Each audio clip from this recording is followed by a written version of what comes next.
Oh, so masks are compulsory as of tomorrow. Well, midnight tonight, actually. So Oh, Caitlin's wow. mum, yeah, Caitlin's mum made me some, like, because work are giving us like two each, and you're supposed to like use them for 4 hours, then get rid of them, and then get another one. There's So that's two like types, right? one There's day. disposable and like the opposite of disposable. Yeah, like non-disposable or washable. Yeah. Yeah, Washable. There you go. yeah, yeah. So she made me a couple, um, and they're good. They're fine. I copped a bit of shit today at work because I was wearing it. Everyone's like, "Oh, got the sewing machine out, have you?" Oh, no. See, that's the part the government doesn't take into account. Bullying. The bullying. Yeah. Yeah, Just right. the horrible psychological impact of having to wear a Oh, mask. man, I'm scarred for life from the bullying I received today at work by grown men. Yeah. No, but I'm just imagining you rocking up with like a Dora the Explorer face mask or something. she's like, "What color do you want?" I was like, like, I really don't care. Like, I didn't say anything, but I was like, just not like pink, right? Like, I'm not phased. So she gives me these like royal blue ones, Oh and dear. I'm like, oh no. I guess I'm Royal in the blue Crips is- now.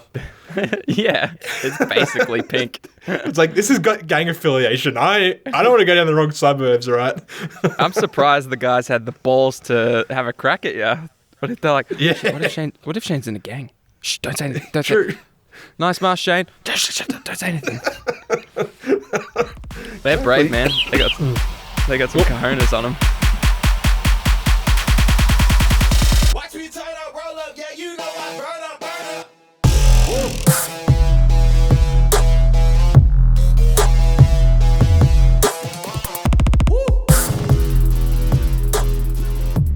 Don't be deceived.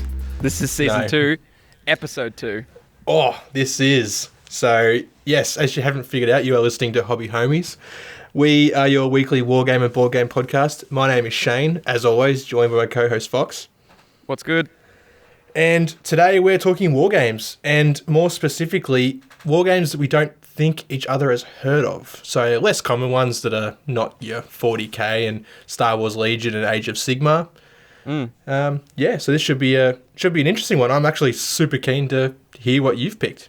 You actually have no idea what I picked. So No. this is like these are our fringe games. These are games we're interested in but haven't like taken the plunge on yet. Yeah. And considering we do most things together, I'm sure like we both have heard each other talk about these games. But I'm curious to see like why it's a fringe game to what interests you about your game, and yeah, it's gonna be interesting. Yeah. Yep. So I want to talk about my game first. Do it. I I'm want gonna to hear about your pull game rank first. here. Oh, really? yeah, that's what's up. I'm talking about my game first. You sit down and be quiet for 45 minutes, and then Jesus. and then maybe I'll give you a 5-minute slot at the end. Yeah. Hang on, is this episode 5? It feels like episode 5. What do you mean?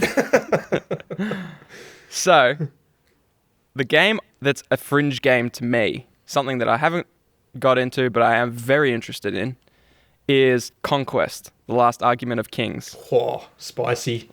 Yeah, by I Parabellum wouldn't Wargames. Wouldn't even guess you'd pick this one, dude. I was trying to think today. I'm like, what game is he like looking at? No, didn't even come to mind.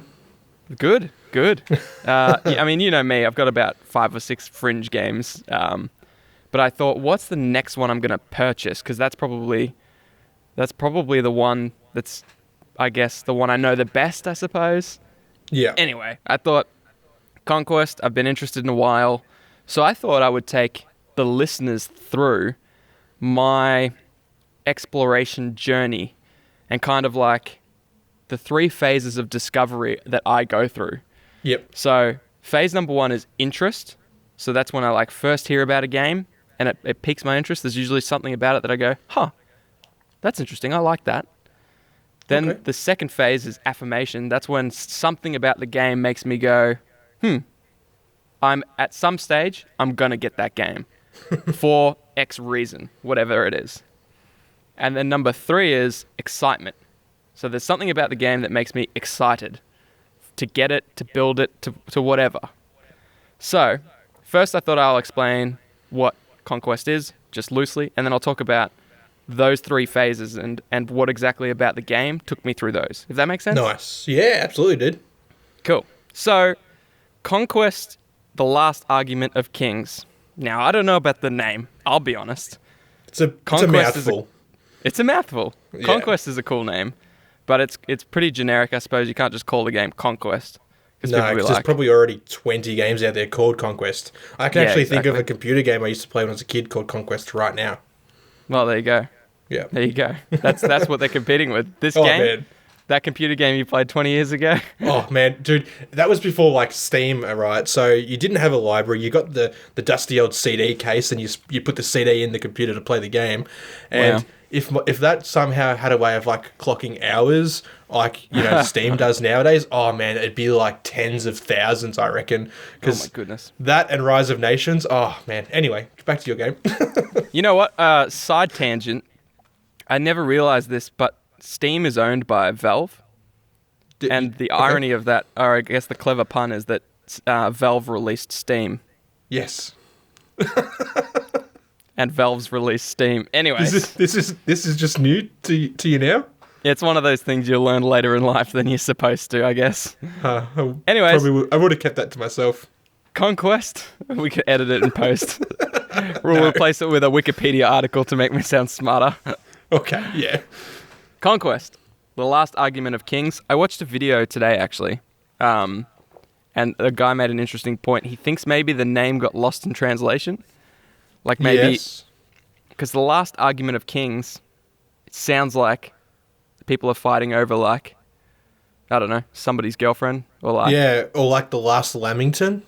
Yeah, exactly. Yeah. Whereas if it was like the last clash of kings... Yeah, or like... Yeah, I'm sure there's like, if you sat down for like an hour, you could probably think of like 20 names that are like cooler than it. Yeah. Conquest is a cool name. Yeah, that is a very cool name. Conquest. From here on out, I'm going to call it Conquest. They probably should have replaced Argument, and they would have had just such a sick title. Conquest, the last of kings. Do you mean take it out completely, or? No, I said replace. I mean, replace it with a cooler word. Okay. The last... discussion of kings. We're not having an argument, we're having a discussion. It's a public discourse. Yeah. Anyways, so Conquest is a rank and flank sort of like, it's a fantasy battles game. It's in the same flavor of Kings of War or Warhammer Fantasy Battles, if people are familiar with those. It's got the big blobs of troops on the multi-bases. Yeah, they always move in formation. Yes, they're called, in this game, they're called regiments instead of units because they stick together, they're in their little regiment, they move as one. It's kind of like, what's the video game that I've blanked on? Total War. Yeah. Totally, yeah. So you don't control individual units, and when you move a unit, you don't control individual models. No, it's you just move the whole tray. Yeah, tray. Yeah. That's the word I was looking for. Yeah. Tray. So it really feels like the game wants to fill the void left by Warhammer Fantasy Battles. Yeah. So, I mean, I'll talk about that in a sec. So, I'm gonna take you through my 3 phases of exploration and discovery. All right, dude. We're all keen, so hit us with it. All right, take a seat, grab a beer. Got one. Buckle up, buckaroos. So, interest. I first heard about this game from one of our Discord users, Richo Morgs, who is a vanguard for Conquest, which basically means he is almost like a rep for the company. He goes around and he does like demo days, demo battles, paint things, etc., etc. Yeah, so he loves this game so much, he puts in like his own time to try and like show people, introduce new people to the game. And that was something that interested me. I'm like, anytime someone loves the game that much, there's something there. Yeah.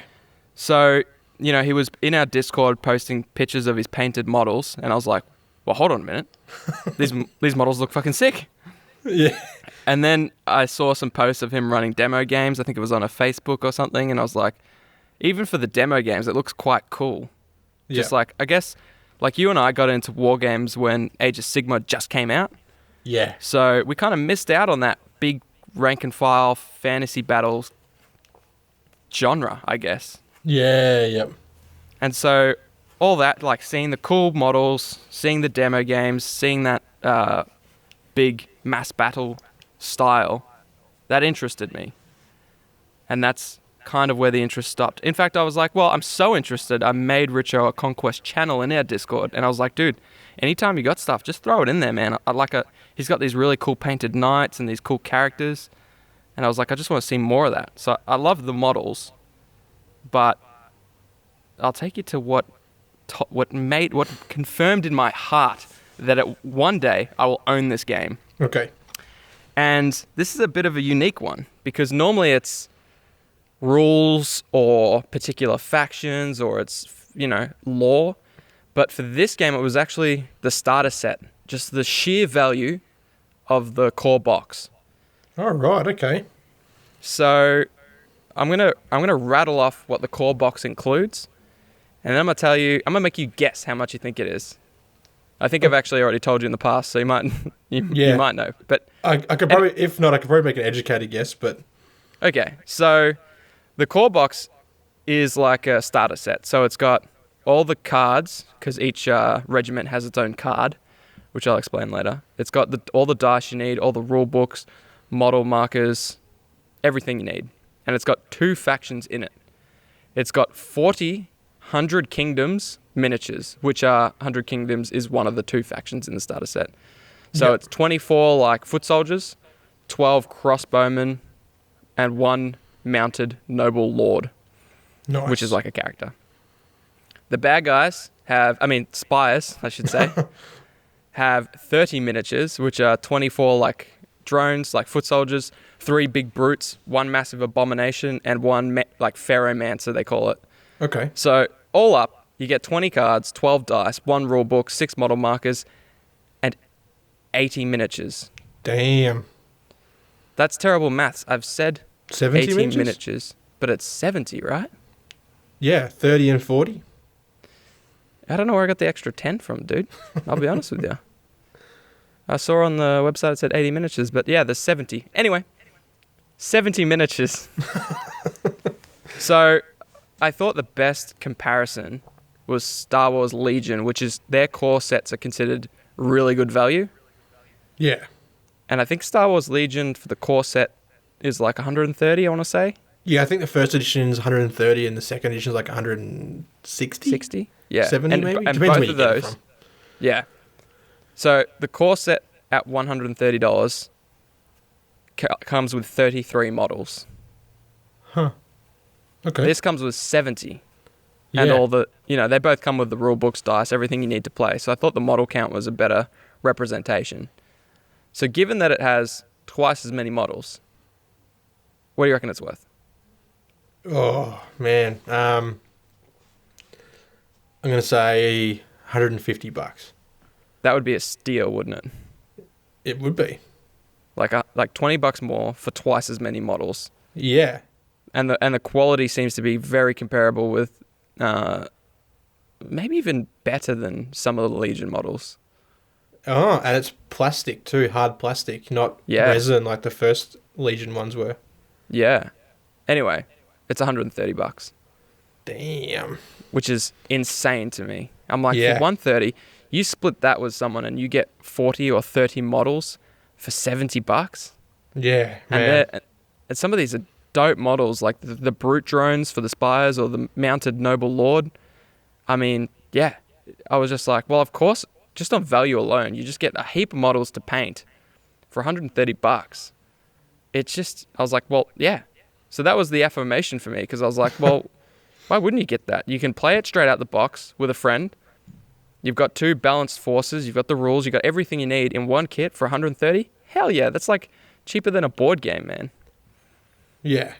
Oh, yeah. So I was like, yeah, that's when I said, in fact, today, just earlier today, I teed up a purchase because it's actually quite difficult to get Conquest models. I did order one a few weeks ago from Guff Werribee, but and now they have to send it to Geelong because quarantine, whatever. Oh, of course. Of course. But there's someone in our local community that has a secondhand box, so I'm actually going to pick that up very soon. Nice. So that you and me can play some of this game, because yeah, it's been a fringe game for me for a long time.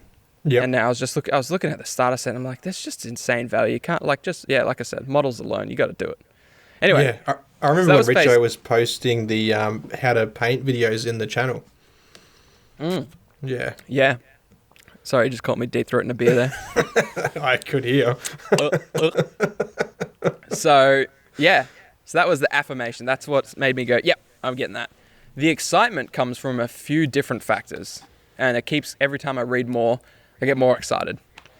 So the first one, I think, were the rules. Like, I watched a how to play video, and I was like, ooh, Okay. now I'm keen. Before, I was just interested in like getting it, building it, painting it. Heck, maybe I'll throw some dice. But then I looked at the rules and I was like, oh yeah, I'm in on this. So the first thing I saw, people kept talking about this guy called Alessio Cavatore.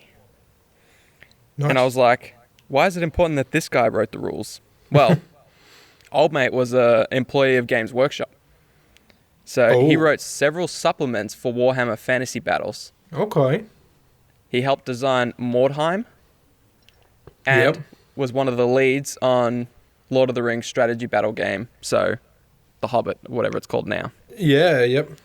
So, I mean, the dude, there's a ton of games he's helped out on. Just a ton.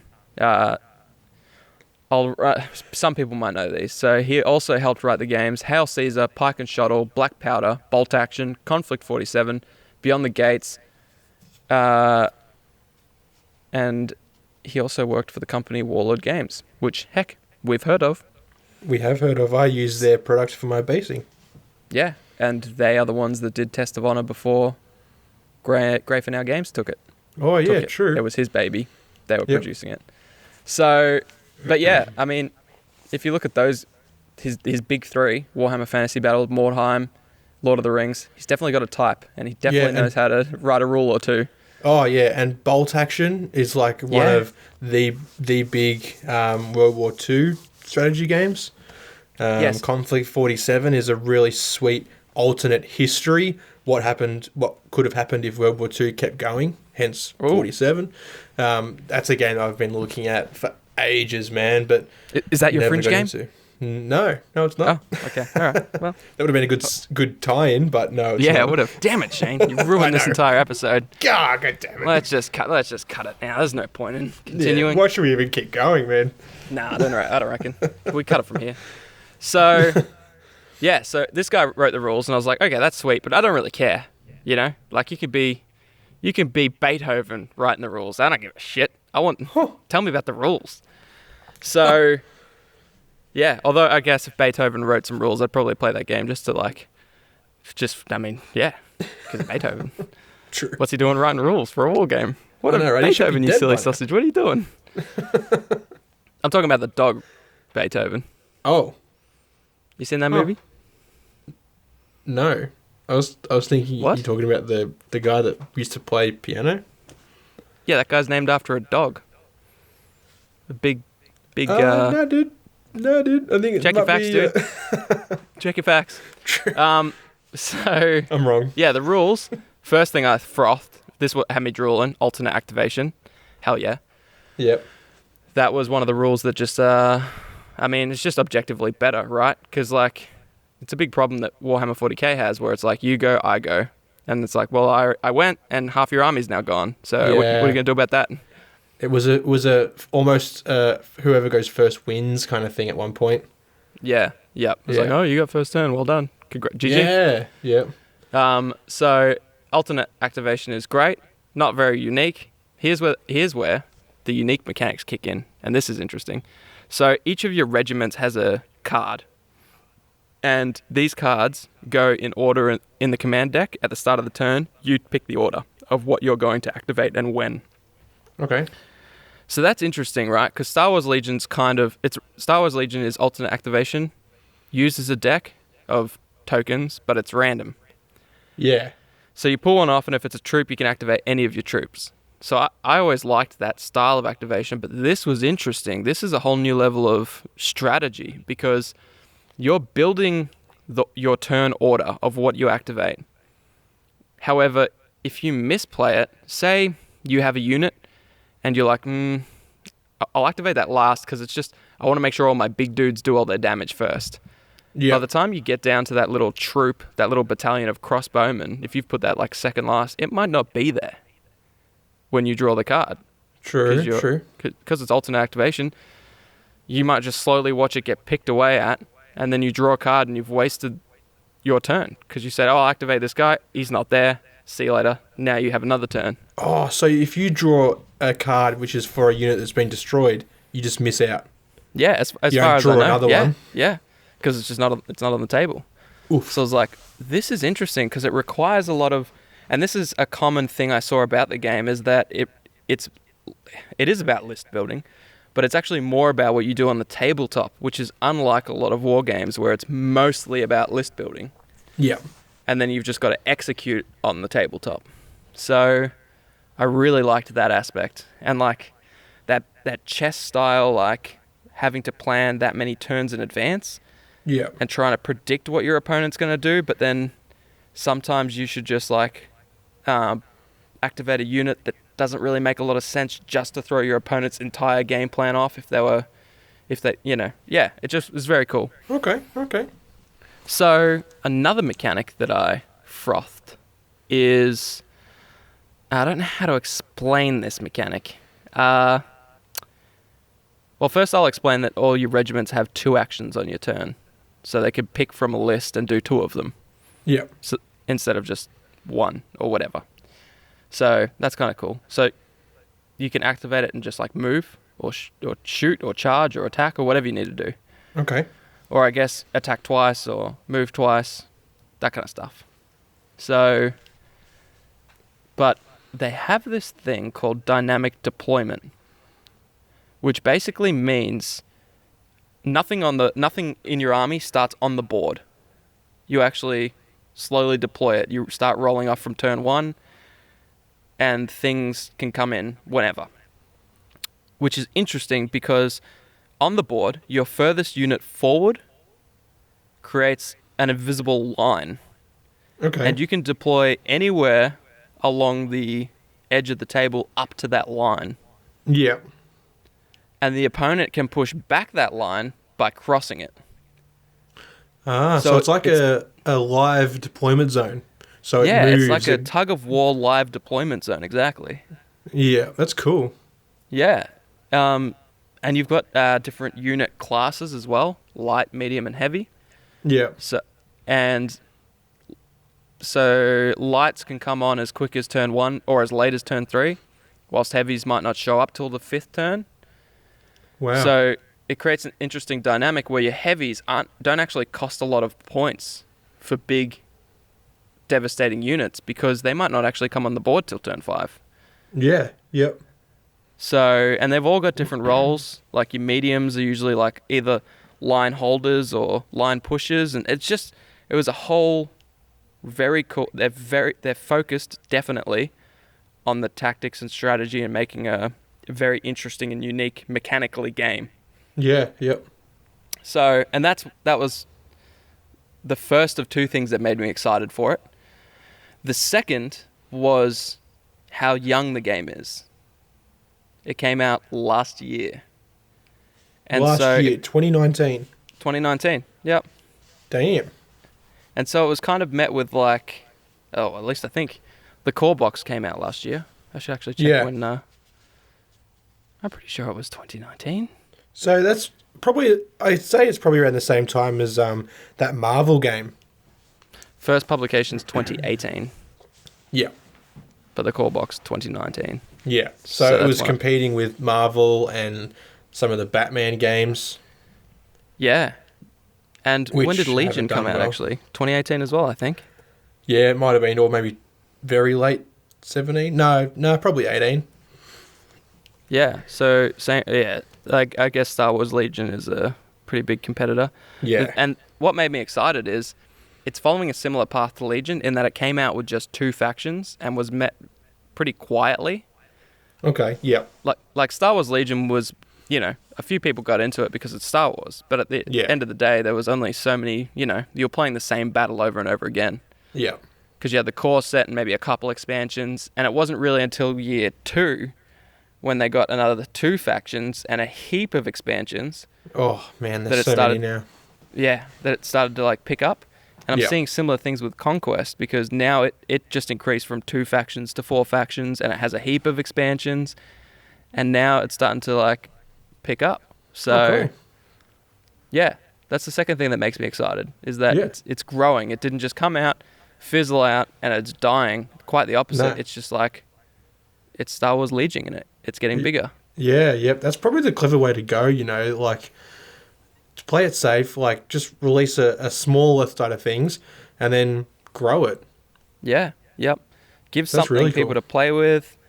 Yeah. Keep releasing models. Keep working on the rules. You've almost got it's almost the video game path where they're releasing it in beta with just 2 armies, and as people Yeah, play yep. it, they'll keep working on it. So yeah. Yep.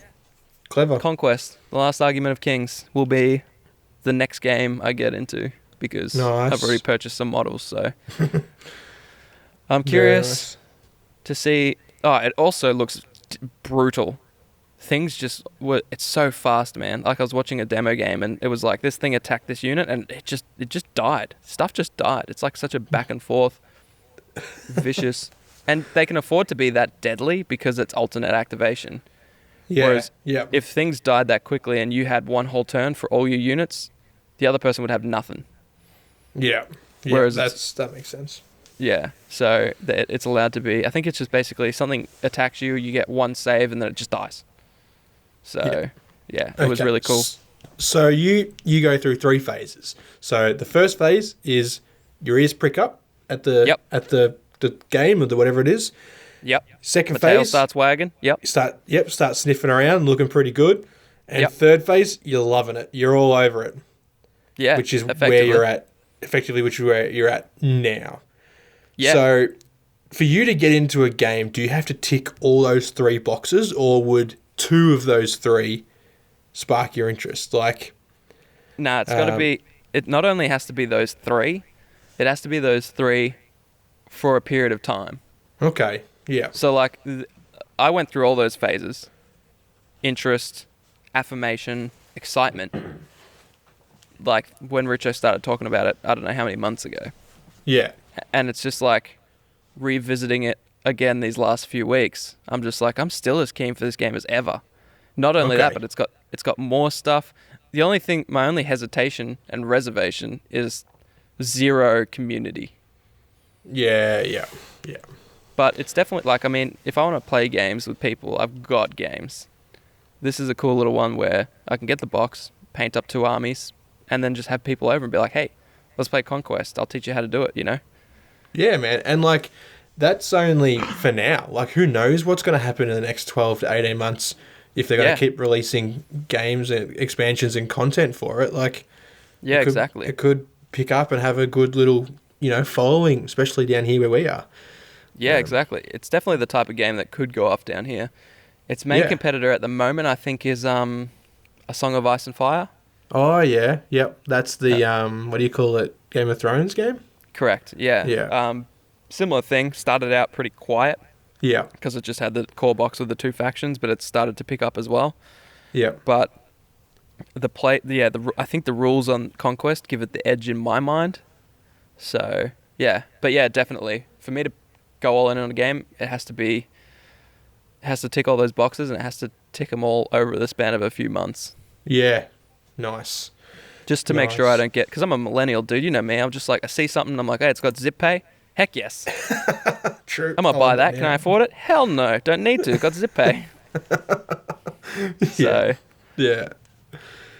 Ah, But, very nice. yeah. So that's my game, man. Conquest. Shout out to Richo for showing us some stuff. Keen to get into it. I'll get in a box this week, actually. Nice. Wait, what week? This week or this weekend. So Yeah. I mean, are they new on sprue or are they already built? it's 3. It's secondhand, but 3 models are built, Okay. and that's it. Everything else is Yeah. new. Yeah. So, which is very common because, like, originally when it came out, people got it, they were hyped, found out, like, there's not much outside of the starter set, Yeah. and there's not many people to play with, and yeah, it falls to the wayside in favor of other hobbies. So Yeah. I'll capitalize on that, and I'm keen because it's starting to pick up. So yeah, Yeah. Hell yeah, dude. that's me, man. I want to hear about your game. Oh, my game. My game is a game which I've spoken about a little bit, not a great deal. I told you what it was because I didn't want us to pick the same game, but now that I think of it, that wasn't going to happen. Yeah, when you told me that game, I was like, is there zero chance? There's pretty close to zero chance I would have picked that game, dude. Yeah, I know. Oh, well, But- it gave me an idea of what you were talking about. I'm not Yeah, completely because when I pitched blindsided. the idea to you, you sort of weren't. You're like, what do you mean, sort of thing? And I'm like, unfamiliar games. Like I felt like I had to maybe Yeah. explain it. But anyway, so the game that I picked is called Gaslands. It is self-described as a post-apocalyptic vehicular mayhem game, which is fun to say and fun to play. Yep. Basically, think of Mad Max on the tabletop. So you've got Yeah. these like beat up cars with like tanks and trucks and helicopters and motorbikes, and you basically you're doing a race. It's like death race kind of thing. You race through checkpoints. In the meantime, you're trying to kill each other and do all that sort of stuff. That's such an interesting concept. Like yeah. a war game where you're racing as well. Yeah. Oh man, the movement like mechanic of it is really cool. I'll explain that a little bit soon. Cool. But yeah, so it's created by Osprey Wargames. Now they create a couple other games which escape me at the moment, and designed by a fella named Mike Hutchinson. Old Hutchie. Old Hutchie, yeah. He released it in late 2017.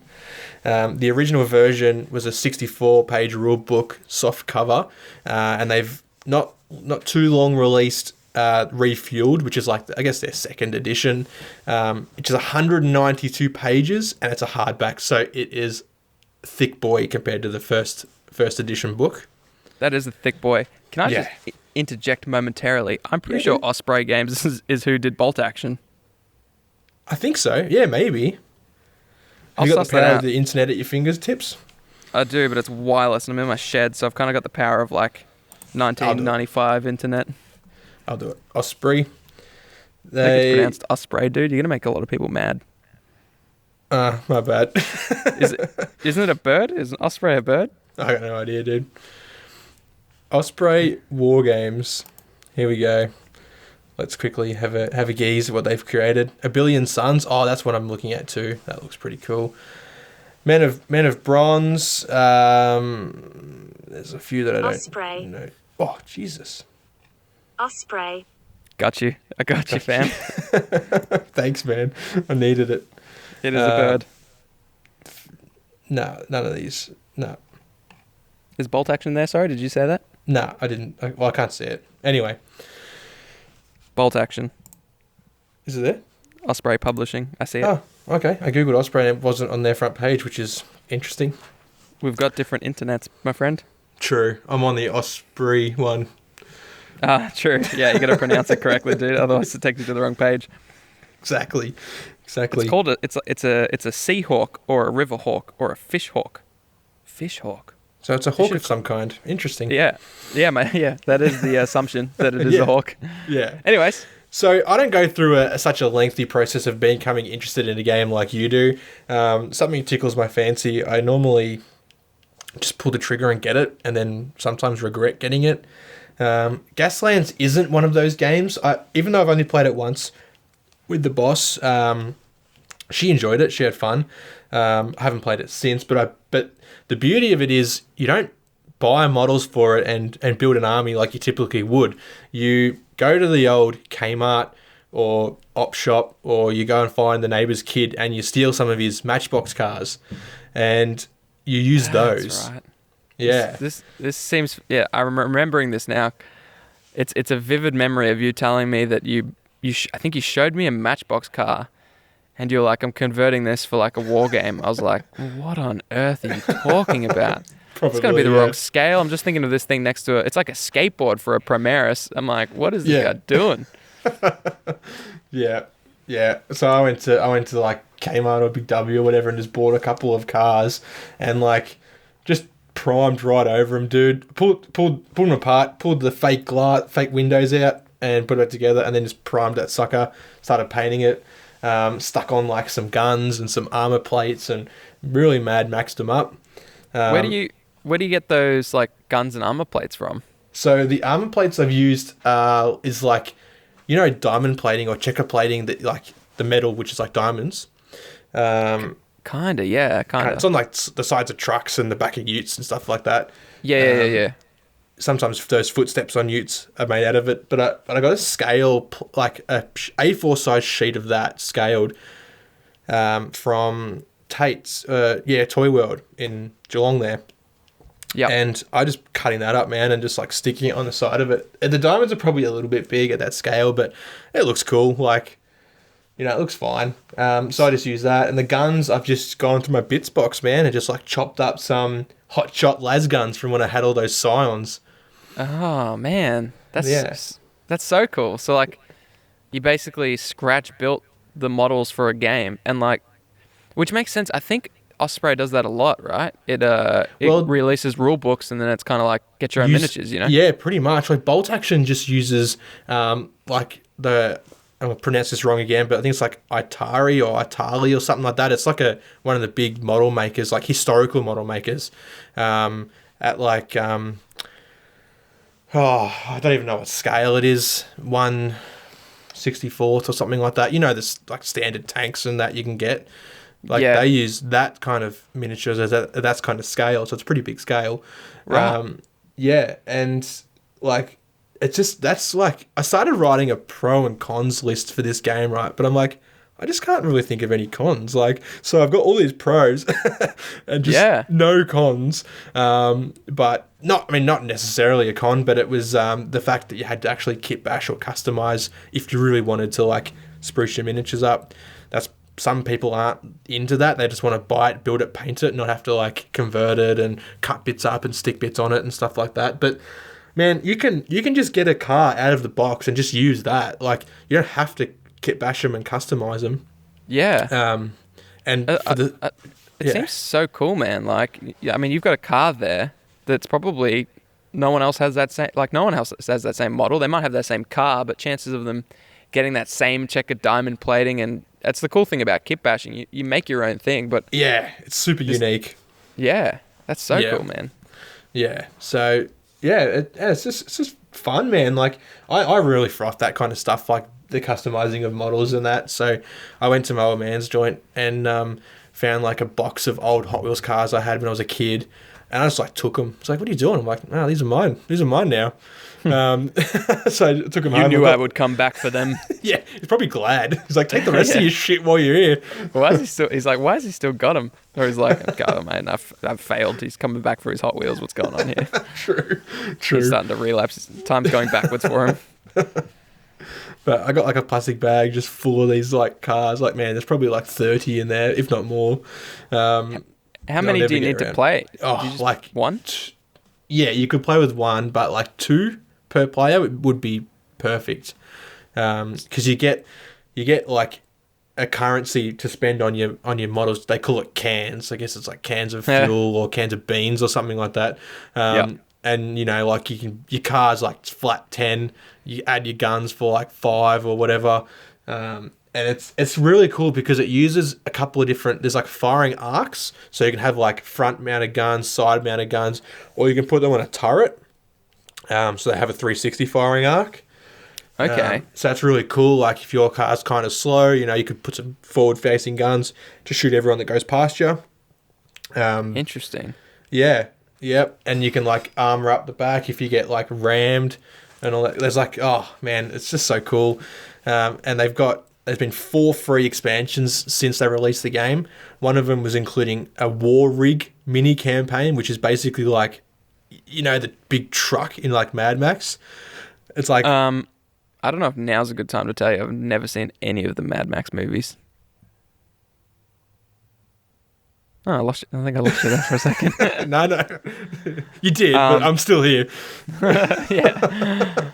So I guess we Okay. have to tee up Okay. a Mad Max marathon and play some Yeah. Gaslands while Play we do some it. Gaslands. Yeah, yeah. Okay, so have you seen the poster for Mad Max? When would I have seen that? Oh, they released one like a few years ago. Anyway, anyway. There's a new Mad Max movie, is there? Okay. Yeah, it's called Fury Road. So the war rig is like a semi-trailer truck, and Okay. it's just like kitted out with like guns and armor and all that sort of shit. But so you can like fight against one of them. Yeah, new rules, new vehicles, new weapons, all that sort of stuff came out in all these free expansions. So, I mean, I have so many questions, but carry on in case you answer them. No, hit me with some of your questions, dude. So, like, when you and Caitlin played, was it just 1v1? Did you, like, one car each? No, we had 2 cars each. Okay. And so, it's just, there's no, like, NPCs. It's just you got 4 cars, and Yep. you're racing. Yeah, yeah. So, Yeah. I can see an interesting dilemma in that, like, a good trade-off. I like it when any game has points of contention. So, like, you can do something, but it's going to cost you this. And so Yeah, it feels okay, like yep. if you're winning the race, you're easier to shoot because you're in Yes. front of people. Yeah.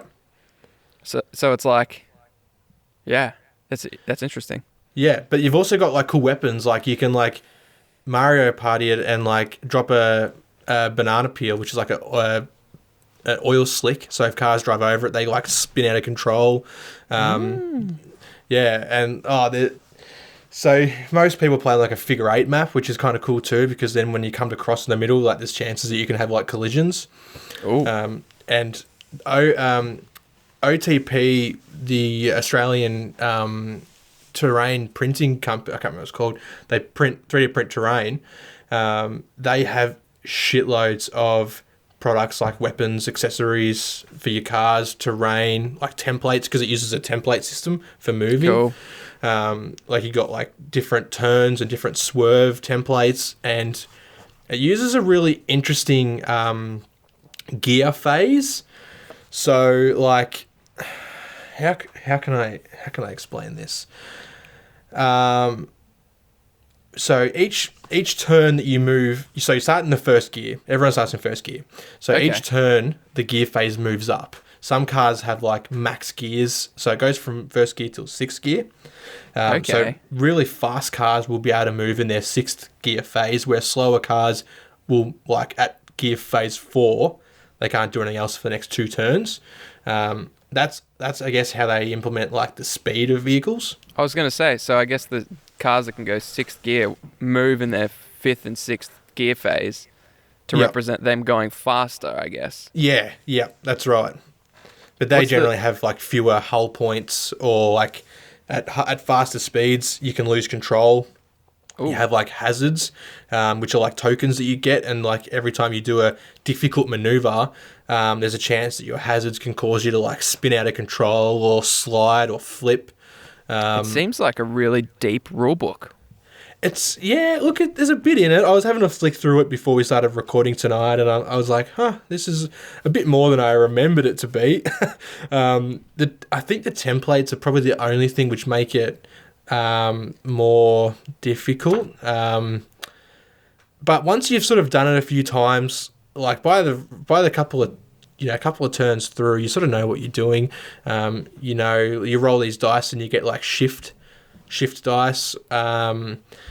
It uses a D6 system. They do have like icons on the dice, but you can like translate it to a standard D6 if you have like a template next to you. Oh, yeah, you- so like you- a 1 and a 4 equals this in their Yeah, dice language. 1 through 4 is like just your standard shift, which you can use to shift up a gear, shift down a gear, or to cancel out a hazard. And then like 5 will be spin and 6 will be slide or whatever. Like there's I can't remember exactly. It's been a little while since we played. But yeah, and it's also got like a faction sort of system in it. They're called sponsors. Like there's one example called Rutherford, which they kit out their vehicles with like military grade weapons. Interesting. Yeah. So, and the other one that I've picked is called Idris, which they basically use like nitrous oxide. So you kit out your cars with full of NOS, and you get some like super speed boosts and and that sort Damn. of stuff. Yeah. It sounds like they've done the theme really well. They actually have, like, it is phenomenal, and the art in the rulebook is just amazing, man. Like, there is a sort of a story behind the game. It's kind of like an alternate history game. Like, at the front of the book, it's got like, actually, you know what? I've got it right in front of me here. I can hear you flicking around it. I can hear you fondling it. Oh, yeah. So it's got 1969, Apollo 2, first manned moon landing. And then it goes 1976, Ares 1, first manned Mars landing. And it goes through all these dates, basically, and they colonize Mars. And then there's a Martian succession. There's a like a civil war between Earth and Mars. And then it goes to 2018, present day, Gaslands 10-year anniversary. So Gaslands is basically like a TV show. Mad Max Death Race kind of TV show they use for entertainment. Okay. So like the citizens of Mars and Earth watch this. Yeah. This thing. Yeah. Yeah. I think there's a movie called Death Race or something, which I think is very similar to this. Interesting. Man, it seems very cool. I like the idea that you can just be like, if you got like, say you got 4 or 5 Wargamer friends, you can just be like, hey guys, this weekend we could play Gaslands. Just go grab a couple Matchbox cars. You could send them a couple photos and be like, just Mad Max them up, you know? Yeah. Yeah, exactly, man. And then bring 2 cars over and we'll play. Yeah. Are they obligated to make vroom sounds?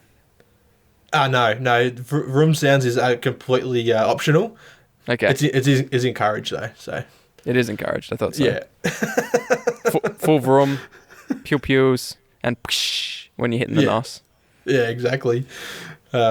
It's super cheap to get into. Like the rule book. Is that a car pun, by the way? Super cheap. Not intentionally, but I'll take it. There you go. All right. Well done. $30 to get into for the original version. It may not be available because they've got the refueled version, but I'm sure like some, local game stores may have a couple of books hanging around still, if you can get them. And otherwise, for the big, thick, new refueled book, it's about $50, which I think is, again, it's a steal it's a whole game in one, man. It's like, imagine buying, your Warhammer 40k rulebook and every single codex in one book. Yeah. For $50. And then you don't have to go out and pay for models. No. Well, you do, but I mean, like, what's a Hot Wheels car this day? Oh, it's probably $30 actually. Oh yeah, probably. But I mean, you could buy a knockoff brand for like $5 probably, or go to the op shop, man. You could probably buy a whole box of them for like $10. Yeah, for sure. I'm thinking about it actually. I'm thinking about a little op shop trip this weekend. Yeah, dude. See if you can steal yourself some old school Hot Wheels cars, man. So like, there's almost zero cost on miniatures. Like you could honestly, you could find them for nothing. Like you could, like I said, go find the neighbour kid and, I don't know, give him a can of Coke for a couple of Matchbox cars or something. That would be very fanatical if I spent cans to purchase my vehicles. Exactly, dude. Exactly. Man, it sounds very cool. We should play. Yeah, dude. And like the templates, you can print them off the website and cut them out, or you can buy like acrylic ones or like 3D printed ones from OTP and a few other companies. But yeah, like, man, you can play on a coffee table, or you can play on like a full on like junkyard full of terrain table. They use these big gates as checkpoints. So like, your race will be from start to finish if you're doing a sort of certain track, or you can do like figure eights and you go through 3 times or whatever laps.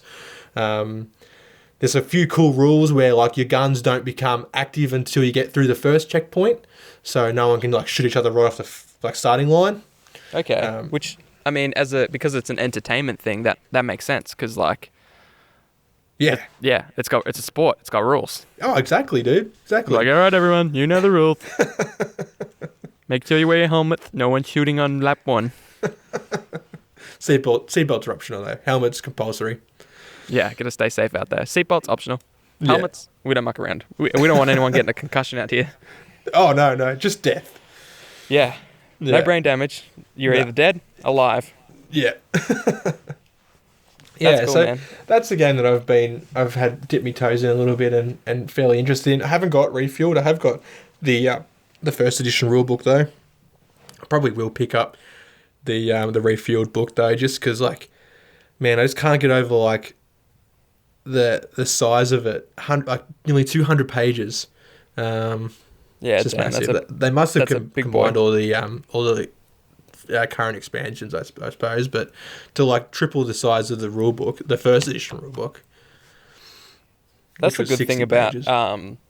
you know, when you're just a publisher that publishes rules, A, you get pretty good at it, and B, you can focus so much energy on it.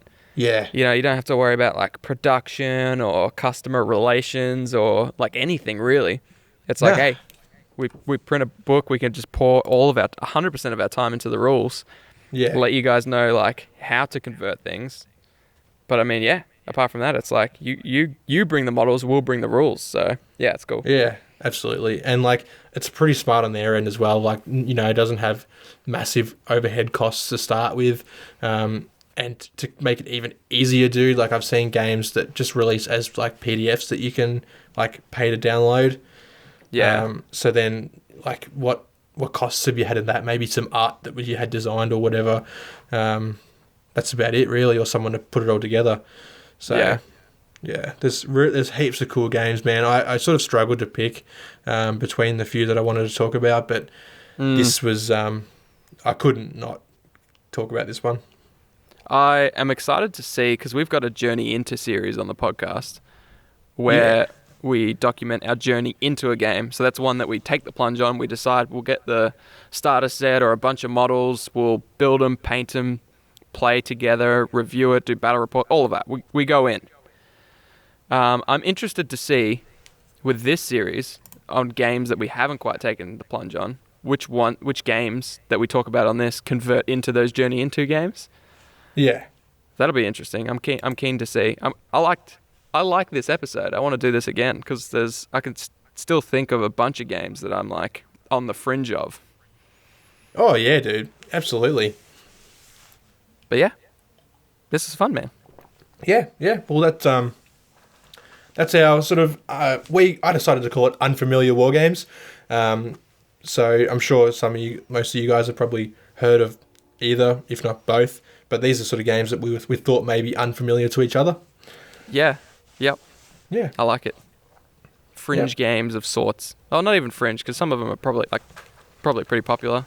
But yeah, they're not known to us really. I'm very unfamiliar with Gaslands. Well, I was until your educational, informative spiel there. Thanks. I wish I could have preferred more. There's so much stuff I could have talked about. Like, oh man, but no, we'll leave it for another time. Yeah, for sure. Leave it for the Journey Into if we go all in. One day we might. Yeah. Cool, all right, man. Guys. Well, thanks for tuning in.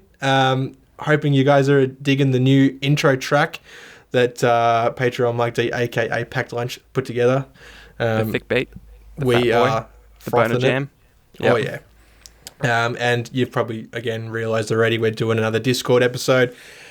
Thanks to COVID, so bear with us. We're all looking out for each other, making sure we're all keeping safe. And you know, if we look after each other and don't be a jerk, then we'll all get through this in one piece. Yeah, and when restrictions are over, we'll jump back in the studio and away we go. Oh yeah, back to slamming beers and talking shit. Right now, I'm just sitting here alone in my little studio, slamming beers by myself. Same. It's lonely. It's lonely. I know. I'm so lonely. Well, thanks for listening, guys. You know where to find us, hobbyhomies.com. You find our links to Facebook, Patreon, Buzzsprout, all the bullshit things in there. Yeah. And we'll... I want to do a special thank you to our patrons. Oh, yeah, you can take it this time. Do you know who we're shouting out? Oh, well, I mean, this is so humbling, but no, I don't, because we've had so many. I got a list here. I'll let you do the old special, and then I'll shout the rest of these lovely people. Well, we have 2 new patrons. I guess I'm going to shout those boys out. Yep. The first is my boy Joey P, Joe Penelope, aka Attack, aka I'm trying to think of all the different. I've known Joe for years. He's Yeah. my main homie in the video game world, which Yeah. has taken a bit of a hit due to having a baby and just loving war games so much. But he probably doesn't like me. Yeah, no, I'm actually, still his best friend. I think he hates you. I think he hates my child. I think he hates my wife. He's just waiting for me to like give up on it all and run away with him to Yeah, I don't know, wherever has good internet. South Korea. I can see it happening. It's very close. So yeah, he came in clutch with the GOAT Patreon. So he is the greatest yeah. of all time. Thank Yep. you. We have another new Patreon, Adrian, who is you might have heard me speak about him on previous episodes, talking about the Geelong Town Open, which was a 40k tournament. He was a Harlequin player that I interviewed and got around and watched him play a few games, and we've been back and forth talking about Harlequin stuff and 9th edition, and Nice, he's just an absolute dude. lad. So Yep. thanks, A-Dub. Appreciate you. That's it. And don't forget, we've got Final Dinosaur, the man from Belgium, Foggy Highway, Churchy, Dave, Rory, Caitlin, Brett, and Clinton. So a massive thank you to everyone. You know, I know we do it every episode, but guys, we couldn't thank you enough. You're really helping us produce these and get these out to you, and you know, make more content for you guys to enjoy. Yeah. We've legit. started doing 2 episodes a week. A week. That's right. Yeah. I was like, wait, hang on, is that right? I'm like, That seems like too that's many. right. Yep. 2 episodes a week. Yeah. So We're- we're gonna jump into the beers and banter episode, which will come out before this. So there's no point Yeah. in telling you what we're going to talk about, because 1, we don't know, and 2, you won't hear this until we already talk about that. We're also doing 2 giveaways a month now. Part of our Yeah. season 2 relaunch is we wanted to just double everything. We thought season 2, Yep. 2's a good number, so that means 2 episodes a week. We'll be doing 2 giveaways, 1 for our wider Hobby Homies community and 1 just for our patrons. Yeah. Just to say thank you to you guys, because really, these Discord at home episodes, Shane and I have been able to get audio equipment and do up our little DIY studios. We wouldn't have been able to do this without you guys. So No, during this no. this quarantined, restrictive time, there would have been 0 Hobby Homies if not for our Patrons. So again, we can't thank do you enough. that. We can't have 0 hobby homies. We've got to have at least 1. Yeah, actually, it would have been like 0. It would have been Hobby Homies on our mobiles or something. I don't even know if we could have brought ourselves to do that, to be honest. No. We'd rather put a bullet in the back of its head than make it suffer. Yeah, exactly. We'll walk around with a gimp leg. What a dark analogy. You guys have prevented us from killing a horse. I can't thank you Yeah. enough for that, What? Patreon. A horse? I was still talking about a podcast, dude. Oh. I thought we bought a horse with the Patreon money, called it Hobby Homies, entered it in a few races, won some money, Oh, yeah. used Wait, it to what? buy a big hat. Oh, that's how the hat. Okay. All right. Let's get out of here. All right. Thanks for listening. Toodles. Peace.